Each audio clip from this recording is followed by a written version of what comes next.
What's up, everybody? Welcome to the Spotlight by CG Ruthless, man. Let's welcome my special guest from the Cincinnati Bearcats, man. Offensive lineman, Dartanyan Tinsley. How's it going, bro? Did I say it right? Yeah, now you got it right, man. Usually the first name will catch some people up, but now you definitely hit it, right ahead on. So yes, sir. Oh, yeah, Glad for to sure. glad to be here, man. Oh, yeah, for sure. For those people who are not familiar, man, tell me about yourself, man. I'm um uh younger guy from Orangeburg, Kentucky. Kind of grew up in a middle class household. Didn't really have to want for anything, but also got to learn a lot about hard work at an early age. For that was going and helping out around the house, helping out in church, around the community, things of that nature. Kind of always been hands on every opportunity I get. So um, yeah, it's a little short stint about my background. I know we'll probably dabble a little bit more on the football end, so I don't, want to go from beginning all the way Okay. to now. But yes, Yeah. sir. So what started you off in football in your early part, man? Man, it runs in my family. It's a part of our DNA. Had uncles and my dad and brothers and things of that nature that played. So it was always in our household. So whether that's you wanting to be as great as someone before you or creating your own name for yourself, like we were always introduced to that at a young age. Oh yeah, for sure. So what other position did you play besides offensive line? Man, shockingly, I used to run the rock. Man, I was in my early days. I was a running back. Played a little bit of DN, a little bit of fullback in middle school and DN, and then I really didn't get into the offensive line play until about high school. High school, college years. So yeah, man. Oh yeah. Okay, so you got a little bit of that athleticism for running the ball. Okay, I see. Mhm. So when you went to college, you started off at Kentucky Christian, right? Yes, sir. Yes, sir. So was there offers before you even got the offers to Kentucky Christian or no? Not really. Nah, like it wasn't nothing, too crazy. For the most part, it was just simple things like Kentucky State, Kentucky Wesleyan. Um, I had a couple of D3s sprinkled in there, but it wasn't nothing, no Cincinnati level type of offer or even like a Eastern Kentucky offer or nothing like that. So real small schools. Well, it's not where you start; it's where you end up going from there. So it eventually led you to Cincinnati. So what was that like, just to go from a small school to go to a pretty big school? Yeah, I mean, I think, it humbles you, especially right out of high school. My area in which, I played high school ball is pretty high in the state of Kentucky. So, you go from being at a very uh, winning program and a program that's established to kind of like having to second guess yourself a little bit like, okay, hold on, let me take this step back because I didn't get those views and those opportunities. So, um, I think just at Kentucky Christian, it just taught me a lot on how to view myself first and then how to attack secondly. Okay, so that at least got you to be where you're at. Because sometimes you have to start off somewhere, and then you can move up to the big stage. So who do you model yourself after as an offensive lineman? Offensive line wise, man, I'm a big Tyler Smith guy. When I was at Cincy, we actually played him at Tulsa one year and kind of watched him, then. But then, ever since then, he's been with the Cowboys and he's been balling out. So I model a lot of my game after him. Very tenacious guy in outside zone, but at the same time, if he has to pull and hit somebody or in pass pro, if he has to, use independent hands, he's doing things of that nature. So definitely got to give it to Tyler Smith. Oh yeah, he was like a first round pick from Tulsa for the Cowboys. Yeah, Yeah, man. he's an intriguing one. So what offensive scheme did you guys do at Cincinnati that can translate to the next level? So we're a heavy wide zone, outside zone team. So if you go watch like the Cleveland Browns, the Tennessee Titans, Pretty much everybody in the league runs it, but those kind of teams run it more heavier. The 49ers is another team, like heavy wide zone scheme. So um, our goal is to establish the edge as fast as possible, and maintain leverage. Didn't really do a lot of power and counter and things of that nature, but we had it sprinkled in there as well. Oh yeah, so that can really translate pretty well. I mean, what other position besides guard did they tried you to work out with? Was it center, guard, tackle, or just guard in general? So all the way up until my first year here, heading into fall camp, I've always played right tackle. Um, Dabbled in a little bit of left tackle. I know how to snap, but really didn't do too much center. So, just guard and tackle. I think on the tackle end, I got long enough arms to be able to go out there and ball out, but at the same time, I got the build to go inside and be a dog as well. So, Yeah, I like the versatility, man, because at least you can play tackle or the guard spot. So, like you even said, it's very similar to what you saw what the 49ers have done and other teams in general that run that kind of scheme. So, it would fit your style. So, the competition at the Big 12 got you ready for the next level, right? yes, sir. Most definitely. There was a lot of good D linemen, at our level. Like West Virginia had some guys that made you think and made you, do a little things differently. UCF had some guys. So like, yeah, man, like the Big 12 talent wise, I would put us up with anybody else in the country. You know what I mean? Yeah. So, what are things you like about playing for Cincinnati Bearcats? So man, I grew up like I grew up a Cincinnati fan, so to speak. More or less kind of grew up an Ohio State fan, but during my childhood years, Marty Gilliard and Tony Pike and guys of that nature were still playing here. So I've always kind of had my eyes on Cincinnati. Grew up in the area, and then my mom lives here, my dad's side of the family lives here, so it's my second home outside of Owensboro. Yeah, I mean, you got the Jason Kelsey's of the world, man. That guy can go down as a Hall of Famer when it's all said and done. Yeah, no doubt. Him, you got Travis. Yeah, People forget about Derek Wolf. yeah, he was good. Brent Selleck. Yeah, like we got a long history of NFL guys, man. So Yeah, definitely got some shoes to fill. yeah. They even got Sauce Gardner over there too. Yeah, Sauce. I mean, just look at that year. You had Cody Sauce. You Bryant. had, yep, Dez. Curtis Brooks, Majay Sanders. Like, there's been some dogs to come from here for sure. Yeah, for sure. But like, have you met with any other NFL teams or no? As far as what? Like before the interviews, like what teams have showed interest of you? Yeah, I've met with some. I kind of, me and my agent want to disclose that information for the time being, but yeah, no, I definitely have, sat down and set up interviews with some, talked over Zoom. So, nah, it's definitely been some teams. Okay, so you want to keep it low key, but I'm guessing maybe one of them is the Niners, right? Yeah, I mean, at Hula Bowl, talked to the Niners a little bit, definitely. Okay, at least you gave us that peek. Yeah, That's all good, man. yeah, man. So what was the interaction with them like?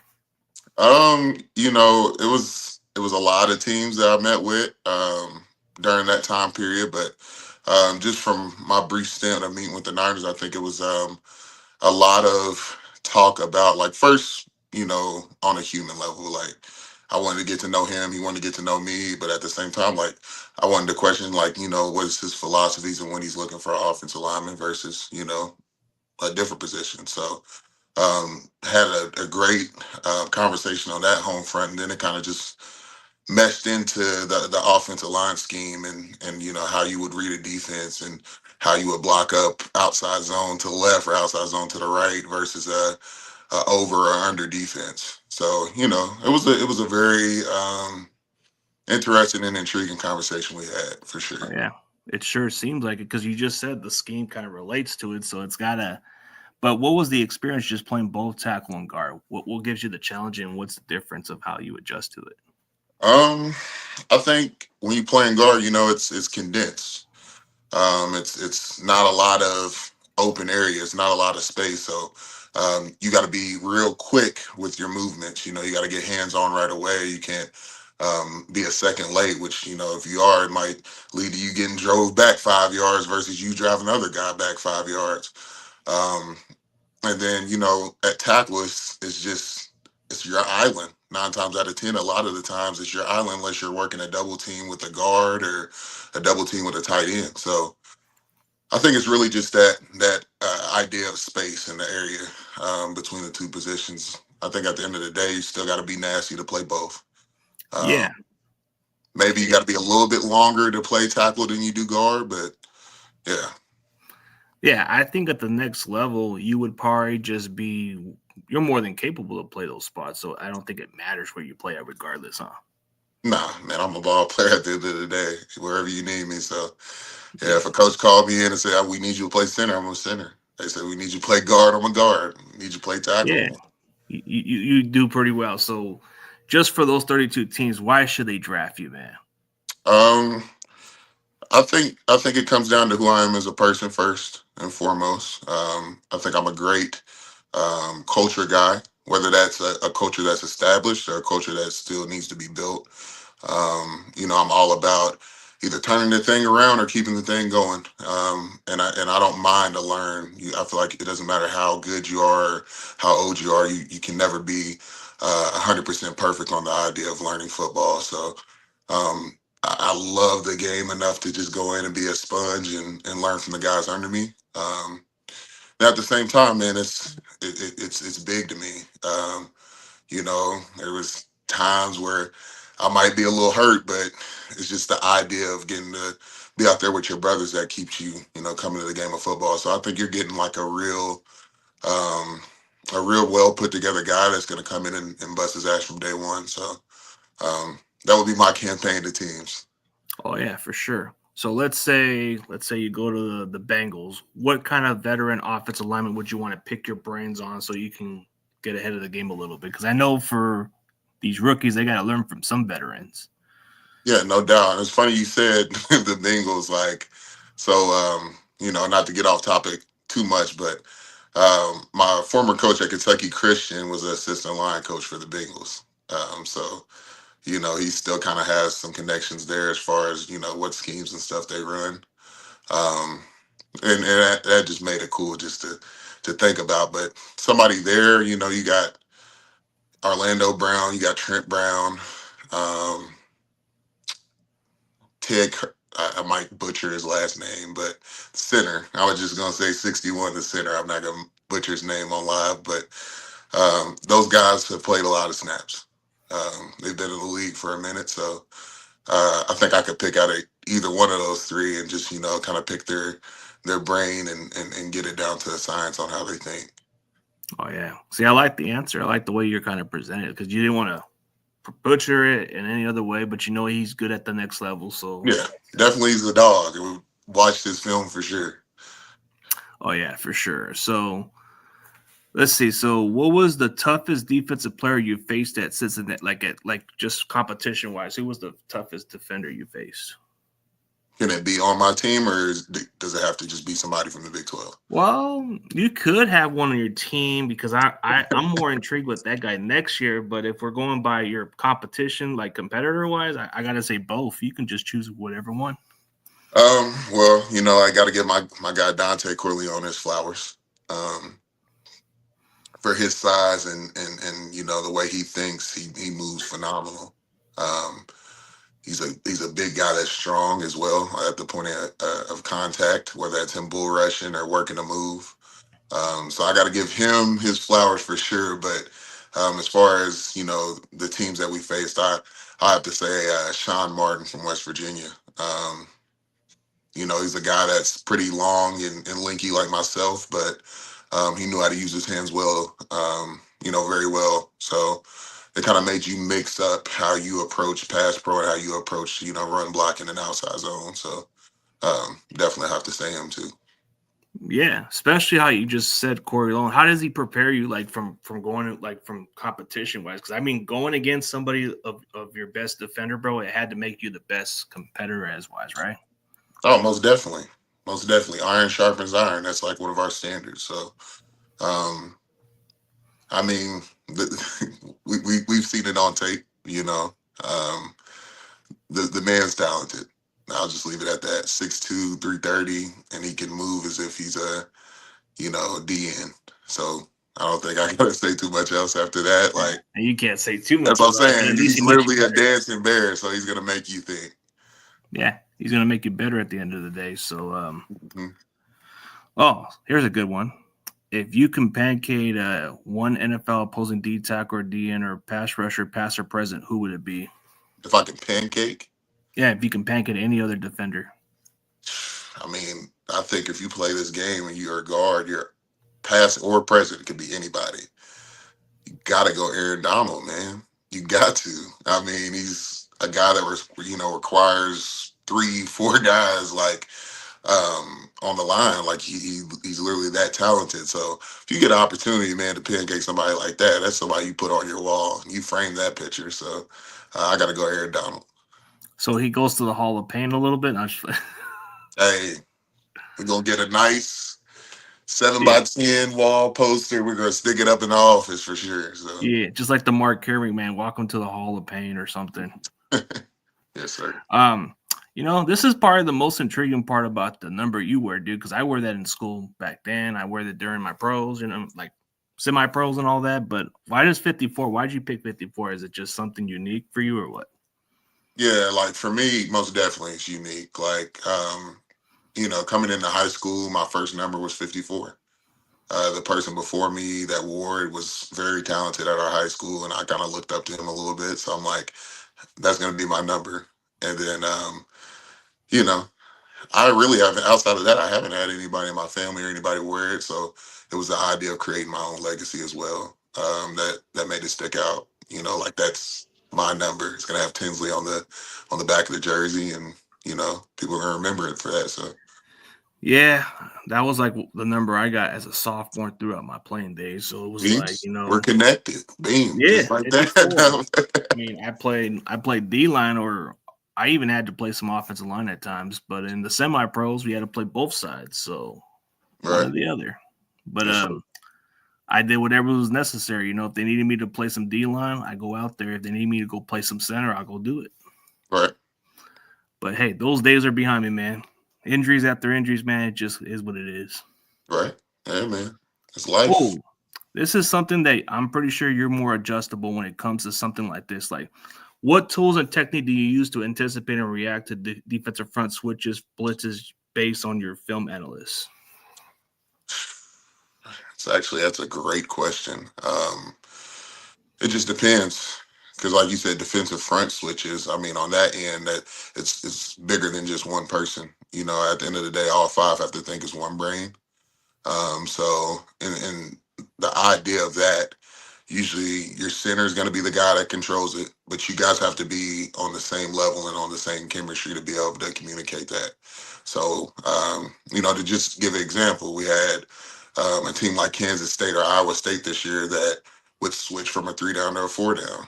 They might bump back out from a 4 down to a 3 down. And it's just that idea of being like, like our center's name was Gavin. I would be like, oh, Gav, Gav, Gav. They went from an even to an odd front. Let's re-ID, you know.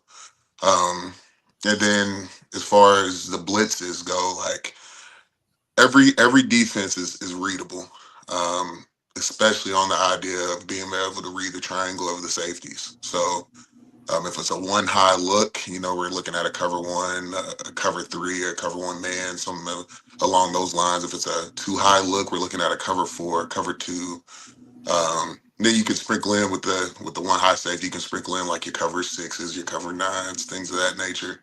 But usually, clear blitz identifier is um, guy capped right over top. If you see that safety, he's capped right over top of linebacker, and that linebacker started to creep or show. 9 times out of 10, he's coming. If you see corner press, safety bumped, 9 times out of 10, we're thinking corner cat. If I see linebackers on different levels, we're thinking some type of cross, some type of main blitz. So that's just kind of how, man, I've always been taught, and that's what I take into my weeks of breaking down film now.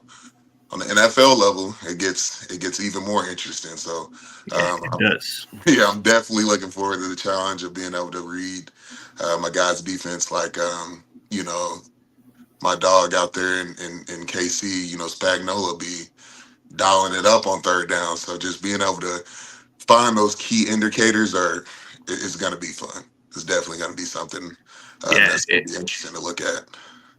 yeah, it is. It's going to be a lot challenging, especially how defense can catch you off guard and you got to adjust on the fly. So that's going to be the most Absolutely. challenging part. Um, okay, so what's your nickname in football? What was a nickname that your family or your teammates gave you? So, man, everybody 9 times out of 10 can't say Dartanyan. So they would just say DT. So that stuck with me from Cincinnati, and all the way into my life now. Before that, it used to be D Town. D Town is what it was at Kentucky Christian, and then back in high school. So those are kind of my two nicknames. Everybody just mixed in the first name and then played a little bit with the last name, and that's how they got them. I mean, D Town kind of sounds catchy because at least if you protect your quarterback, they're in D Town, man. It's got to be So I'm one of those. saying, it's its own city at that point. Like, Oh, so I know. I mean, like in college and major, what's like your backup plan? I know everybody has a backup plan; they always keep it in mind. But what's your major in college? so I graduated in December of 23, or yeah, December of 23. Um, my major was social studies with an emphasis on African American studies. As far as like backup plan wise, hopefully we don't have to use that, God willing, for the next, 10 plus years. But if we do, it would be to teach on the high school level and to coach on the high school level. I think I get a benefit out of watching, a project because, me myself, I was a project originally. Watching somebody that you don't know is going to really be a ball player and being able to, develop them and get them to tackle their goals and dreams is something that you'll get a lot of excitement out of, especially for myself. So. Oh yeah. See, at least you're getting ahead of it, but you don't got to worry about it, man. You got the talent. You'll be in the pros for a while, man. That's for sure. I don't know if you played against Alabama. Have you played Alabama? No, I never got a chance to go against Bama. So I got here in 22, the year after the Cotton Bowl. So I didn't even get to play with Sauce or Desmond or none of those guys. But no, never played Bama. Oh, okay, but at least that's good competition, no matter how you put it. But you played against the best Big 12 competition they have to offer. So, Yeah, most definitely. Yeah. well, let's see. So outside of football, who are you as a person? Like as far as your hobbies, other sports, or music, or food, or other stuff? Man, I'm kind of glad that question was asked because usually, like, if it's a podcast or even it's a interview with a team, that's kind of like what I go for first. Yeah, Um, I love when people ask me like, "Who am I?" I tell people I'm a country guy from Orangeboro, Kentucky. Real laid back, um, older type of guy. I was raised by my mom, my grandma, my great grandma. So it's like I'm an old head. Everybody on the team calls me Unc. Um, so my free time I enjoy cooking. If I'm not cooking, then I'm going to the movies or doing some type of yoga or workout. Just to keep my mind going. Music wise, man, I'm Drake, Kendrick, J. Cole. That's mostly the guys I listen to on a day to day, but we can sprinkle in jazz, your Robert Glaspers and people of that nature. We can go country, we can go, Zach Bryan and Morgan Wallen and Guy Clark and people like that as well. But yeah, I'm a radio head as well. I love music. So yeah. This is what the podcast is all about because for these fans, they want to know who you are, and then you get to describe what kind of person you are on the football field. So that's the balance of my channel. It's pretty good that just so yeah, fans can get a man. good idea of who you are. Exactly. Yeah, man. I tell people all the time, you gotta know who you are first. Like another Yeah, thing, I didn't even sprinkle that in there. I'm big on giving back. Big, super big. Because somebody motivated us to get us to our goals today. So yeah, you'll be doing the younger generation wrong if you're not going back and giving back. Whether that's a youth camp or or a Christmas toy drive or a Thanksgiving drive or just helping at a homeless shelter. Like, that's always been in my nature. How can I help? How can I help my community, especially? So, I mean, for sure, man. Like the common thing we had, we're linemen, and we got the number 54, so that's something we can go with. yeah. But 9 times out of 10, I tell people a lot. I'm like, the linemen are the most interesting ones on the team, man. Yeah, they are. Yeah. I mean, especially with the way how they do things. But how do you guys like balance your dieting? Because I know for some athletes, they have to be on a certain diet to play at a very high level and be on a better shape. Mhm. Well, I got to give credit to our nutrition staff first and foremost here at UC. Like, they really break it down to a science on, your macros, how many calories you should eat per day, how many carbs you should eat, what's your calorie intake based on going into a workout or versus going into a game. Like, so we'll get all that stuff laid out for us to where the point it makes it easier, for us to go in there and make a plate because she'll be like, okay, it's a pre-practice type of meal. You're gonna want to do a cup of, carbs, a cup of vegetables, and for me, it'll be like 2 or 3 pieces of chicken or steak or something like that. So, and when I say that, like chicken breasts or whole pieces of steak, not just cubes or nothing, but they definitely broke it down for us. So I really didn't have to sweat that as much. Oh yeah. I mean, so what areas of your game do you feel that you took the longest to wait? Okay. What areas of your game do you feel took the longest to develop, and what would tell your younger self to do differently? Oh man, that's a great question. I think the areas of my game that took the longest to develop. I'd probably have to say, man, just pass pro. Coming into it, we're just taught 2-hand punch and stay in front of the guy. And it's way bigger than that. You got to be able to use your hands independently. You got to be able to, strike differently on your defender's body, or trap him if he's using a long arm. So just being able to learn that over the course of the years is probably what I would have to say is just like that's been the longest to develop because that's not an overnight task. Like it takes repetition of being able to fill out different things and whatnot. So I have to say that. Now, as far as what I would say to my younger self, or what I would do differently, I wouldn't change a thing. I tell people that all the time. That's what makes the journey so unique. You know what I mean? I wouldn't change a thing. God puts us on this plan for a reason. So you know, you can't go Yeah. back and change it. It's impossible to do that. So no need to dabble on that. I mean, that's a good way to put it, man. There's no way to go back. I mean, you live once, so you Yeah. just gotta live with those decisions. Yeah. And it's like it's a cool question to ask, but at the end of the day, I mean, it's not like, it's not realistic. So um that's just kind of my view on it. Oh yeah. So okay, another interesting question since we'll just throw in like random stuff into it. So if you could have a meal with one celebrity, alive or dead, who would it be? Okay, I got a very, very interesting one for y'all. You probably don't even know the name, but I'd have to say Fred Hampton. He was the leader of the Chicago Black Panther Party way back in the day. He got, killed by the U.S. government. Um, he's an interesting guy, man. He's a guy that was a community advocate that cared about his community dearly and that he wanted to see the community thrive. So just being able to pick his brain on that level is something near and dear to my heart. That's who I would pick. Um, the big one's Jay-Z. That's the newest one. But here lately, we might want to stay away from Jay-Z and Diddy. So got to pass on them. And that's got to be something unique and interesting at the same time. The way you describe the person, I'm pretty sure not a lot of them would know who that person is, but I'm pretty sure you would want to like learn more about what he's Yeah. done to the community and all that stuff. Yes, sir. Okay, so let's go with rapid fire and all the common sense and all that stuff. So on the football field, I don't know if you've ever got any quitters on your team, but how do you deal with quitters who just don't want to be sold on the team? How do you deal with that circumstances if a guy just walks away from your guys' team during a game? How do you deal with that? During a game?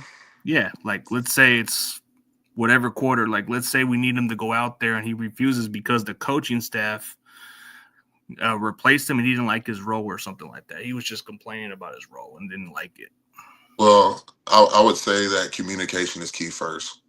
So I think for me is at that point, hopefully a leader on the team, hopefully I could go and have a conversation with him. If the conversation fails, then, we got to lock in on who's all in on us. Um, Not to cut that guy off, you still show him grace and you show him love. But if he doesn't want to be a part of what we're trying to accomplish, then we can't have it. You know what I mean? We got to keep the main thing and keep the main goal.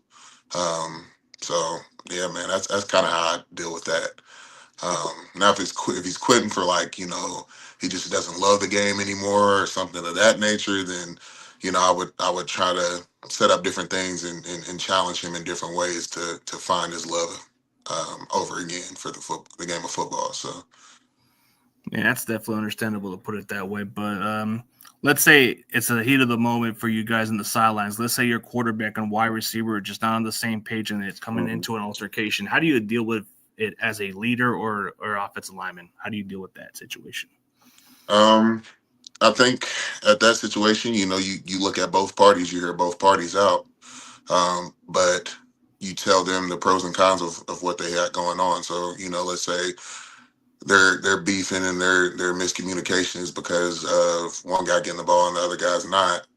My job is to protect the quarterback, but at the same time, as a team leader, my job is to get them on the same page. So I would honor their feelings first. You're upset at X because you didn't get the ball, but who's to say you don't get the ball on the next two drives and score two touchdowns? So you have to flush that and be able to move forward.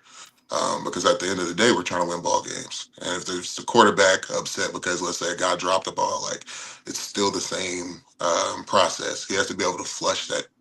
If we give up a sack, you have to be able to flush that out of your memory and move on. Because if you dwell on it, then yeah, that's how self destruction happens. Oh yeah, definitely. Like when it happens, man, it happens. But it's like I remember getting chewed out by the quarterback, and I knew what I could do next time. I didn't want to get into an altercation with him, so I had to just try to just say, "Hey, man, I got this. Let me get this fixed." Sure. Because nobody's perfect, so No, we're not. We're not. yeah. But let's say you guys are down by multiple touchdowns going into halftime. What's a way to get this team to come from behind, like a speech or a pep talk? A speech or a pep talk.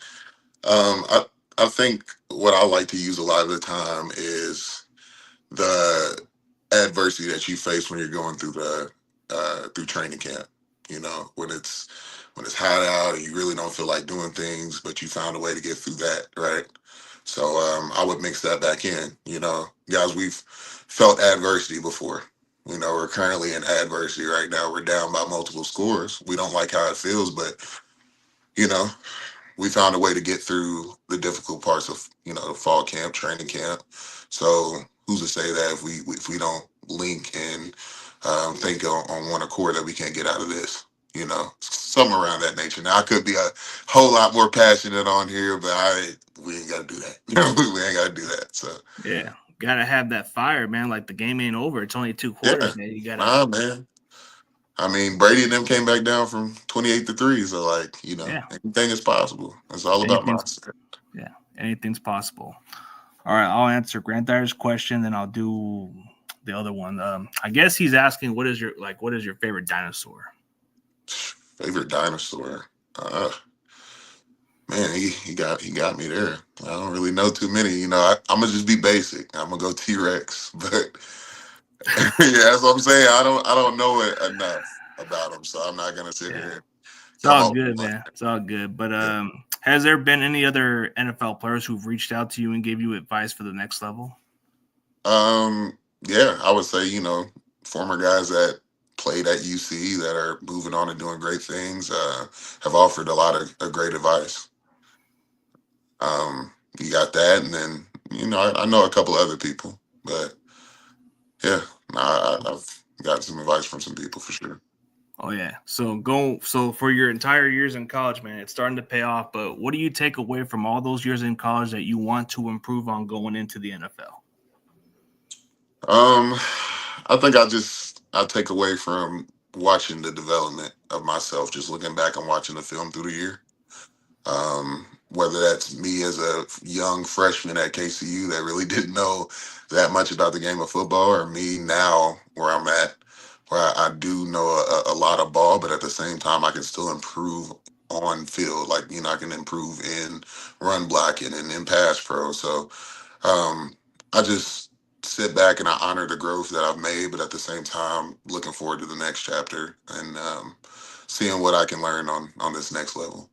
Oh, yeah, for sure. So I guess I'll answer one last question for this guy, and then I'll do the last three simple ones. What's your favorite food to eat after a game, and how much of it can you assume? Oh, can I consume? Yeah, consume. Man, I'm not a picky eater. The past 3 seasons after games, we usually just went to like this pizza place. It's called Mio's here in Clifton, Cincinnati area. But I would always kind of get like the Chicago style deep dish. Now, with how big the pizza is and stuff, I could probably only eat about 2 pieces, 3 max, because it's literally probably like one slice of that probably equals, It's a lot. I'd say, 3 normal slices of Papa John's pizza. Like, you're gonna be full for sure. So Yeah, you are, because it's pretty big and a huge amount of that type of stuff you eat. I guess we can do something special. I guess, do you know the Cincinnati Bearcats little fight song or something, or no? I do. Yeah, I do know it. We're doing it right now? No. Like, he just Oh, wants us to do a little quick one. I don't know. It just sounds kind of interesting. Like, actually, a few of my guests have done their own fight songs with their own team. It's just pretty intriguing for them to, like, I guess it's the team spirit for you guys, right? yeah, he said, growl for us. Let us know you still care. Oh, well, Cincinnati's going to be near and dear to my heart. Everybody knows it's cheer Cincinnati. Cincy will win. Fight to the finish. Never give in. Oh, you got me. that's, It's that's all all I good, got man. for you right now. That's all I got. It's all good. So we'll do the last three simple ones. I guess Coke or Pepsi if you had to choose one. Coke. Okay. McDonald's or Burger King? Gotta go McDonald's. Okay. Target or Walmart? Walmart. Target's too bougie for me, man. You can't go wrong with it, man. But thank you for your time, bro. I know you got a lot training, bro. I know it's going to be a long process, and hopefully down that road, whatever comes down, bro, I'm definitely rooting for you to succeed, whether it's on this team or 31 teams, bro. Whatever happens, man, I'm cheering you on and hope that you have a long NFL career. But if for some reason you end up in San Francisco, we got to make a second appearance, man. Oh, most definitely. Most definitely. I'm down. Absolutely. Oh, yeah, for sure. For everybody else, man, tell people where they can find your social media platform. So on Instagram it's just my first name, last name, Dartanyan Tinsley. On I almost said Twitter, I forgot it's X now. On X, it's at Dartanyan 2001, and then Facebook's kind of community oriented, but if you want to go find me on Facebook, it's my first name and my last name.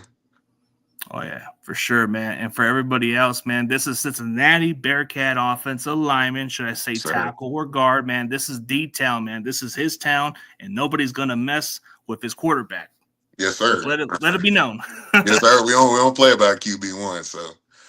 All right, man. But for everybody else, thank you guys for tuning in.